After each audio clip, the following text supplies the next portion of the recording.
네, 오늘은 저는 지난주의 말씀에 이어서 나사로에 대한 이야기를 한 번 더 말씀을 나누고자 합니다.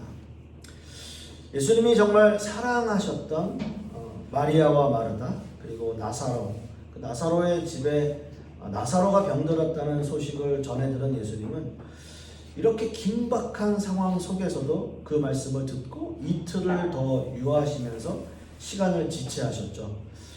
그런데 예수님과 제자들과의 대화를 보면서 우리가 또 한 번 이해할 수 없는 그러한 대화의 내용들을 우리는 또 보게 돼요. 먼저는 이렇습니다. 나사로가 병에 걸렸음을 알리러 온 그 사람들에게 예수님은 이 병이 죽을 병은 아니다. 죽을 병이 아니다. 라는 말씀을 하셨어요. 그리고 요한복음 11장 11절 말씀에도 이 말씀을 하신 후에 또 이르시되 우리 친구 나사로가 잠들었도다. 그러니 내가 깨우러 가겠다라는 말씀을 하시는 거예요. 그러니까 죽음을 알리러 온 사람들에게 이틀을 더 유하신 것도 우리가 참 이해하기 어려운 장면인데 예수님께서 그 말씀을 들으시고 하신 말씀도 이 나사로가 죽은 거 아니다. 잠들었다. 내가 깨우러 가겠다. 이렇게 말씀하시는 거. 그러니까 제자들이 나사로가 잠에서 깨어난다 라고 말한다면 그게 회복될 거라는 건데 과연 그것을 기대할 수 있었을까? 지금 이 상황에서 생각을 해보게 되는 거죠.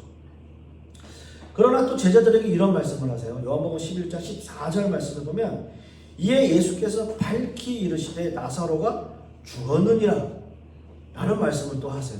그러니까 나사로가 죽지 않았다, 잠들었다 라고 말씀하셨다가 나사로가 이제 죽었다 이렇게 말씀을 하시는 거예요. 그리고 15절 말씀에 또 보니까 내가 거기 있지 아니한 것을 너희를 위하여 기뻐하는 이는 너희로 믿게 하려 함이라. 그러나 그에게로 가자 하시니 라는 말씀을 또 하세요.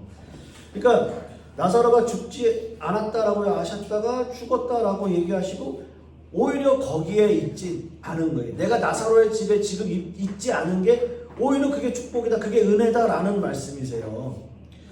그러니까 이게 말씀을 좀 정리를 해보면 과연 나사로가 죽었다는 건지 잠들었다는 건지 그러다가 또 죽었다는 건지 그리고 내가 거기 있지 않은 것이 너에게는 오히려 더 기쁜 일이다 라고 말하시는 그 말씀들이 과연 제자들이 그 말씀을 듣고 이해할 수 있었을까? 그리고 우리도 이 말씀을 자세히 이렇게 보면 이게 무슨 말씀이지? 좀 이해가 안 가는데? 이런 생각을 하게 되는 거죠. 여러분 한번 생각해 보세요. 지금 이 상황을 제자들이 과연 어떻게 받아들일 수 있을까? 예수님의 말씀대로 한다면 그러면 나사로가 죽지 않았을 거고 그러면 그냥 그 병에서 훌훌 털고 일어나는 거 아닌가?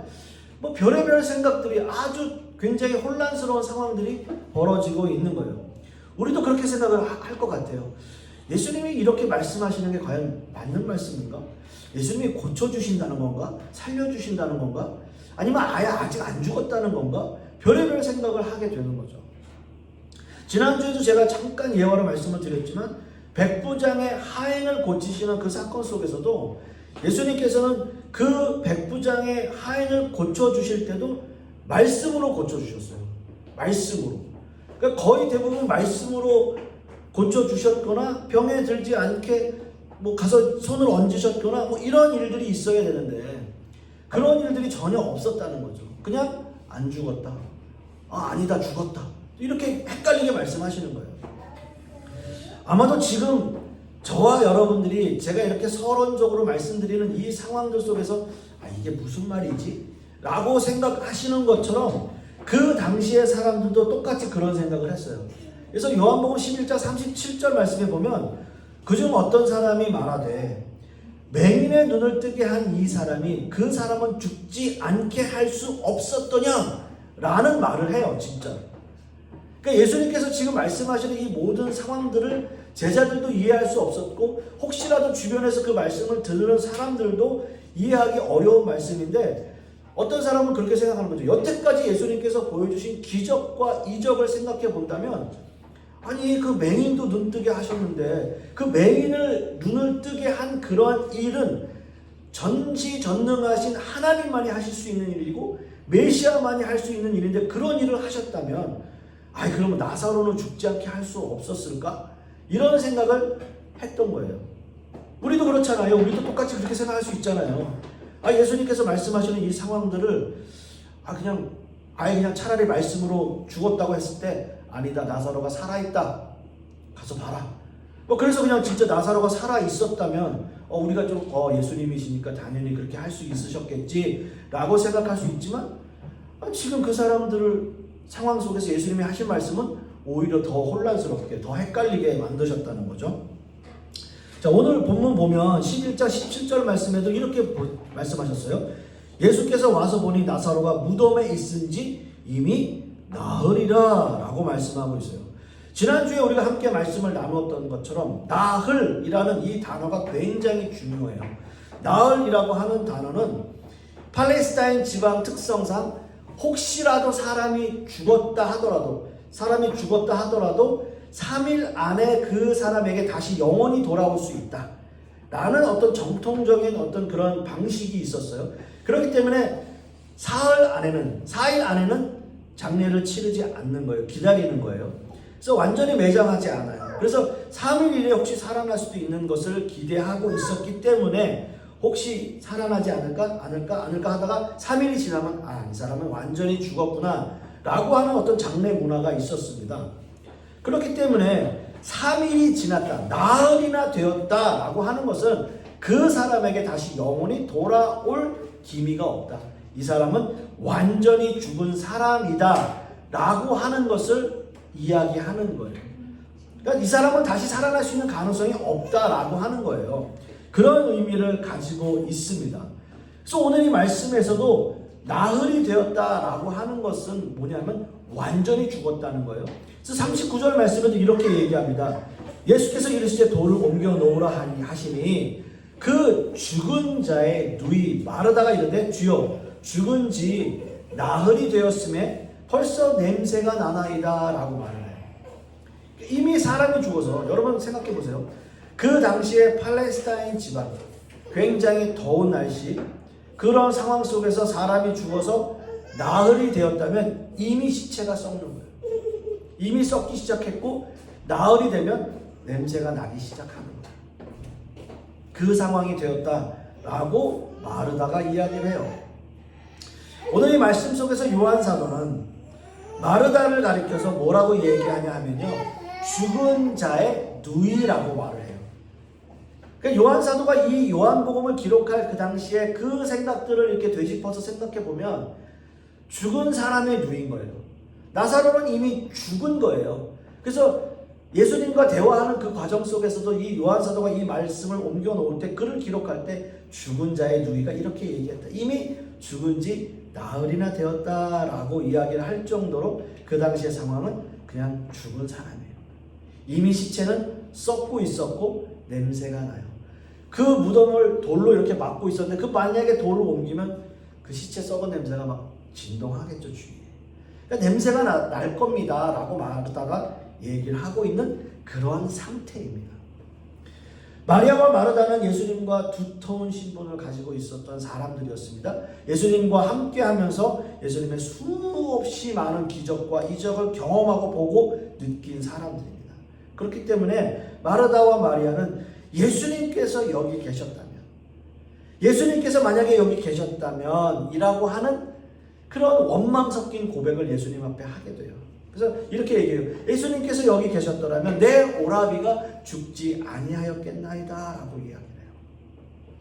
병들어 있는 자신의 오라버니를 살릴 수 있는 유일하신 분이 바로 예수 그리스도라고 굳게 믿고 있었기 때문에 빨리 사람을 보냈고, 그 사람을 보내는 시간 동안에 예수님께서 지체하셨기 때문에 자신의 오라버니는 죽었다라는 생각을 하고 있었던 거죠.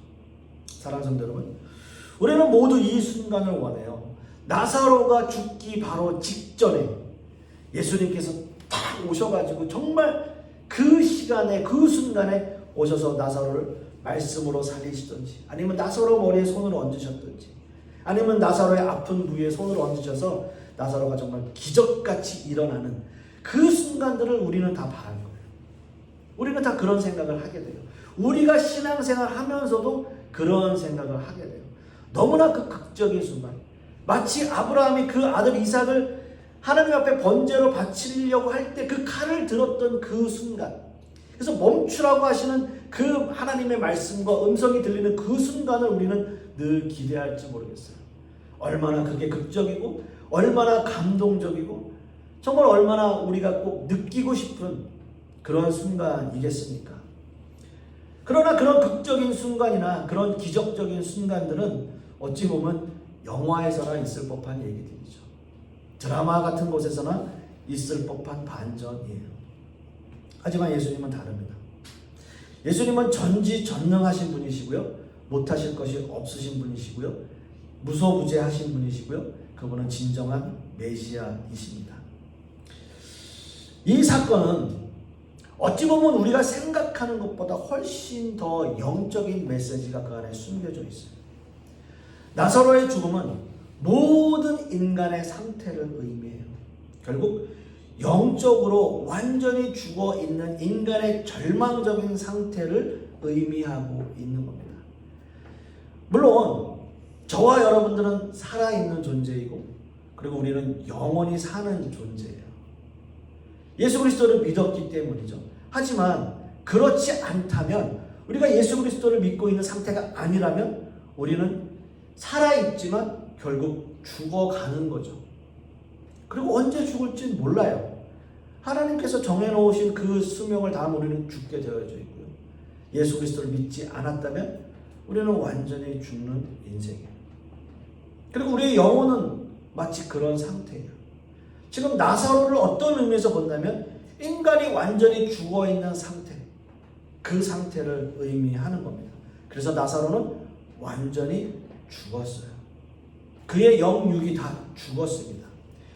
이 사건을 통해서 예수님께서 많은 사람들에게 전하고자 하는 메시지는 바로 이거예요.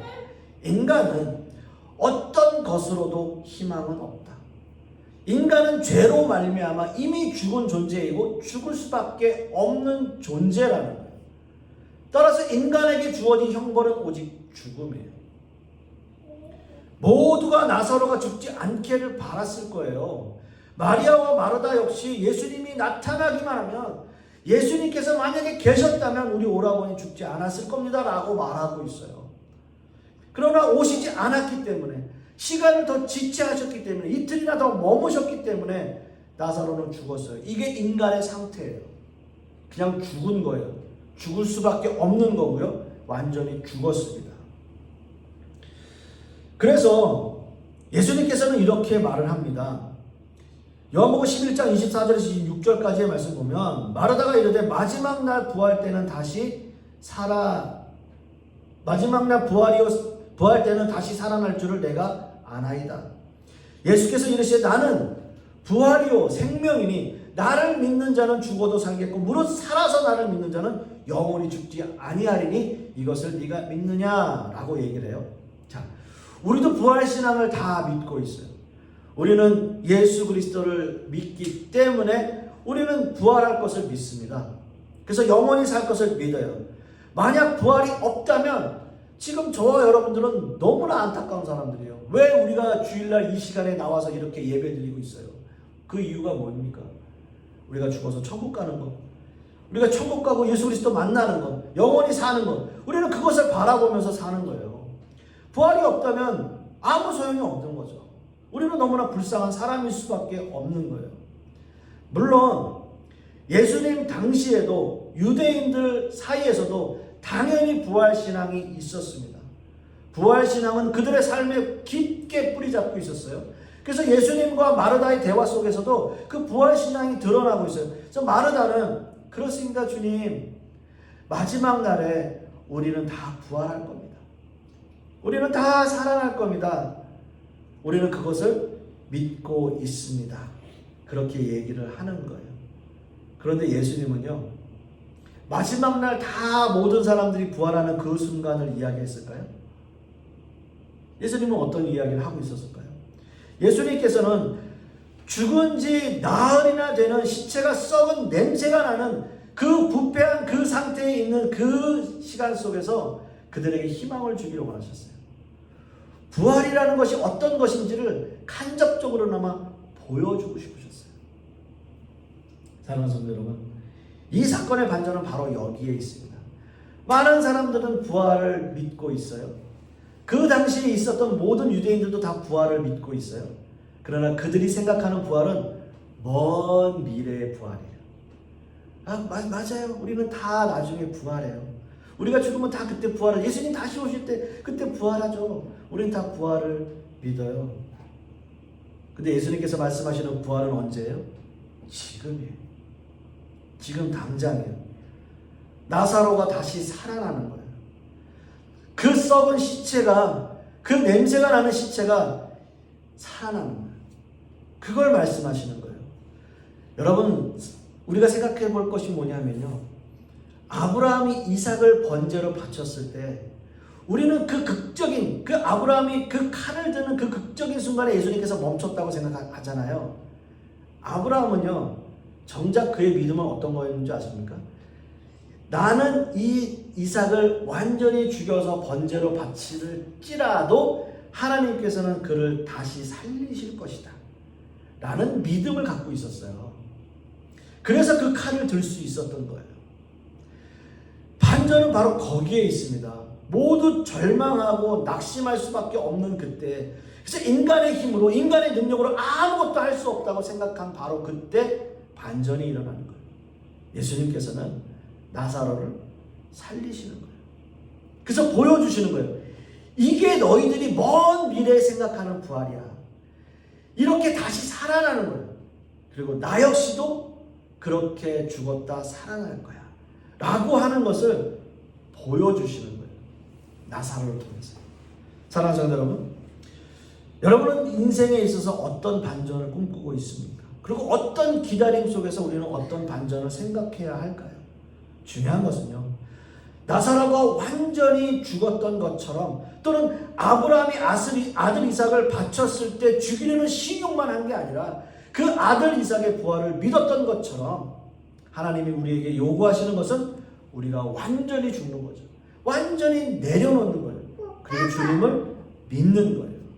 완전히 내려놓고 내가 완전히 하나님 앞에 무릎 꿇을 때, 그래서 하나님만 의지할 때, 하나님만 신뢰할 때, 그때 비로소 하나님께서는 우리 인생의 반전을 허락하시는 거죠. 죽어서 썩은 냄새가 나는 그 나사로가 살아난 것처럼, 그 무덤을 걸어 나온 것처럼 그 은혜가 지금 이 시간 저와 여러분들에게 있기를 간절히 축원합니다. 기도하겠습니다. 아버지 하나님, 우리가 생각하고 또 우리가 경험하고 우리가 주님을 믿는 것보다 하나님은 더 크신 하나님이심을 우리는 오늘 말씀을 통해서 다시 한번 생각해 봅니다. 마리아와 마르다가 생각했던 그 부활의 신앙은 먼 미래의 신앙이었지만 예수 그리스도는 그 자리에서 그 즉시 나사로가 다시 살아나는 그 부활의 은혜와 기쁨을 경험하게 하시는 반전의 하나님이심을 우리는 오늘 말씀을 통해서 다시 한번 생각해 봅니다. 우리도 그러한 신앙을 가질 수 있도록 주님께서 역사하여 주시옵시고 우리와 함께 하여 주시옵소서. 이 모든 말씀 우리 주 예수 그리스도의 이름으로 기도하옵고, 이제는 우리 주 예수 그리스도의 은혜와 아버지 하나님의 극진하신 사랑과 성령님의 내주 교통하심이 예수님께서 우리에게 주시는 그 은혜와 그 부활의 신앙을 다시 한번 다잡기를 소망하는 우리 하나님의 백성들 머리 위에, 그 자녀들 위에, 그 사업과 직장 위에, 그리고 우리 풍요로운 교회 위에 이제부터 영원토록 함께 있을지어다. 아멘.